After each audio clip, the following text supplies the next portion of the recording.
শেষ যে জিনিসটা আপনাদের সাথে শেয়ার করতে চাই, আমাদের নিজেদের সন্তানদেরকে নিয়ে যাতে আমরা চিন্তা করতে পারি যে ইসলামকে আমাদের জীবনে খুবই সচেতন একটা ব্যাপার হতে হবে।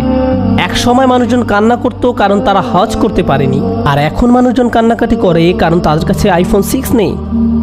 কতবার আমি তরুণ মুসলিম ছেলে মেয়েদের কাছে ঘটনা শুনেছি, আমি আল্লাহকে বিশ্বাস করি না, কিন্তু আমরা ভাবি আমরা মুসলিম, অন্তত জুমা তো পড়ি, অন্তত আমরা ঈদ তো পালন করি, ঈদে কিছু ভালো খাবার দাবার বানাই, তাই আমরা ঠিক আছি। কিন্তু আমি একটা ভয়ানক কথা বলি যেটা নিয়ে আমি, আপনি, আমাদের সবার চিন্তা করা উচিত। যখন আমরা আল্লাহর সামনে দাঁড়াবো, আমাদেরকে আল্লাহকে জবাব দিতে হবে, কেন লা ইলাহা ইল্লাল্লাহর যে উপহারটি আপনাকে দেয়া হয়েছিল, আমাকে দেয়া হয়েছিল, মুহাম্মদুর রাসূলুল্লাহ সাল্লাল্লাহু আলাইহি সাল্লামের যে উপহারটি দেয়া হয়েছিল আমাদেরকে, যেটা খুব সহজেই আমরা আমাদের সন্তানদের মনে গেঁথে দিতে পারতাম, তা কেন আমরা করতে ব্যর্থ হয়েছি? কারণ আমরা অন্য কাজে ব্যস্ত ছিলাম। অন্য কাজে এতই ব্যস্ত ছিলাম যে 2-1 প্রজন্মের মাঝেই লা ইলাহা ইল্লাল্লাহ বলার মতো আর কেউ থাকছে না। এই জন্য আল্লাহর কাছে আমাদেরকে জবাবদিহি করতে হবে। فطال عليهم الأمد فقست قلوبهم وكثير منهم فاسقون। আল্লাহ বলছেন তাদের উপর সুদীর্ঘকাল অতিক্রান্ত হয়েছে, অতঃপর তাদের অন্তরসমূহ কঠিন হয়ে গেছে এবং তাদের অধিকাংশই ফাসেক হয়ে গেছে। এই কারণেই আমি আপনাদের সাথে এই আয়াতটি শেয়ার করতে যাচ্ছিলাম। সবাই ভাবে তাদের পরিবার এগুলো থেকে নিরাপদ। কারো যদি এরকম চিন্তা করার অধিকার থেকে থাকে তাহলে সেটা হতো ইব্রাহিম আলাইহিসসালাম। ইব্রাহিম আলাইহিসসালাম বলতে পারতেন আমি আমার সন্তানদেরকে সঠিকভাবে গড়ে তুলেছি। তার সন্তানরা আল্লাহর প্রতি সমর্পণের ক্ষেত্রে এতই অনুগত ছিল, ইফআল ইয়া আবাত ইফআল মা তু'মার, বাবা তাই করুন যা আপনাকে করতে বলা হয়েছে। যদি আল্লাহ আপনাকে বলে থাকেন আমাকে কোরবানি করতে হবে, তাই করুন বাবা, ঠিক আছে, এটা আল্লাহর ওয়াস্তে। ফালাম্মা আসলামা ওয়া তাল্লাহু লিল জাবিন। আল্লাহ আরো বলছেন যখন তারা দুইজন আল্লাহর কাছে সমর্পণ করলো এবং সে তাকে জবেহ করার জন্য সাহিত্য করলো, এমনকি এই পিতা ইব্রাহিম আলাইহিসসালাম উনি নিজের সন্তানদের সম্পর্কে এতটাই চিন্তিত ছিলেন যে উনি আল্লাহর দিকে ফিরে বললেন আমাকে ও আমার সন্তান সন্ততিকে মূর্তি পূজা থেকে দূরে রাখুন। উনি বলেননি ওয়াজনুবনি ওয়াজুররিয়াতি, আমাকে এবং আমার বংশধরদেরকে দূরে রাখুন। আর না'বুদাল আসনাম, উনি আল্লাহকে বলছেন হে আল্লাহ আমাকে এবং আমার ছেলেদেরকে মূর্তি পূজা থেকে রক্ষা করো। উনি যদি বলতেন জুররিয়াতি তাহলে বোঝাতো আমাকে, আমার সন্তানদের, তাদের সন্তানদের, তাদের নাতি নাতনি সবাইকে তুমি মূর্তি বা আইডল পূজা থেকে রক্ষা করো। উনি এতদূর পর্যন্ত চিন্তা করছেন না। উনি চিন্তিত যে উনি নিজে এবং ওনার সন্তানদের জন্য।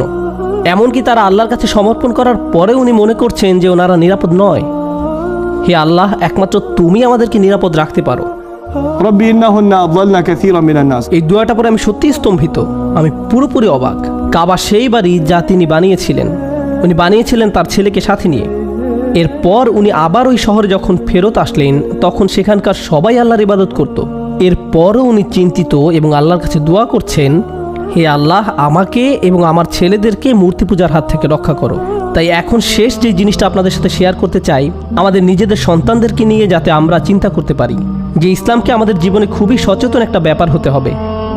আমার উপর রাগ হলেও আপনি অন্তত কিছু শুরু করুন, একদম কিছু না করা থেকে।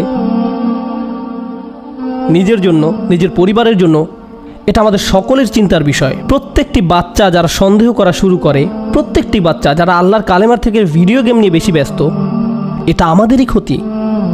আপনাদেরকে আমি যেটা বলতে চাই সেটা হচ্ছে মূর্তি বা আইডল। ইব্রাহিম আলাইহিস সালাম মূর্তি বা আইডল নিয়ে চিন্তিত ছিলেন।